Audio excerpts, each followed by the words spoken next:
আমরা আজকে যাচ্ছি শিলিগুড়ি থেকে কার্শিয়াং হয়ে জোড়বাংলো হয়ে রাঙ্গারুন। আর রাঙ্গারুন যাওয়ার পথে যে জায়গাটায় রয়েছি এই জায়গাটার নাম হচ্ছে বাঘহিট্টি। আর আপনারা শুনলে অবাক হবেন, এই যে পাথরের ঘেরা ছোট্ট জলাশয় করা রয়েছে, এইখানে বাঘে এসে আগে জল খেত, ওই জন্য এই জায়গার নাম বাঘহিট্টি। অ্যাকচুয়ালি বাঘের জন্য স্পেশালি নয়, এখানে অনেক জন্তু জানোয়ার কিন্তু জল খেতে আসতো।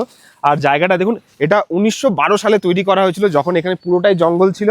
আর এখানে একটা সাপের মূর্তি করা রয়েছে, কিছু দেবদেবীর মূর্তি করা রয়েছে, আর এরকম সুন্দর সাজানো গোছানো একটা জায়গা, পিছনে ছোট্ট বসার জায়গাও রয়েছে। তো রাস্তায় যেতে যেতে এই সুন্দর ছোট্ট একটা ভিউ পয়েন্ট আপনার সঙ্গে শেয়ার করলাম। আর এইখানে ছোট্ট একটা গেট রয়েছে, গেটের মধ্যে দিয়ে এখানে বসার জায়গাও করা রয়েছে।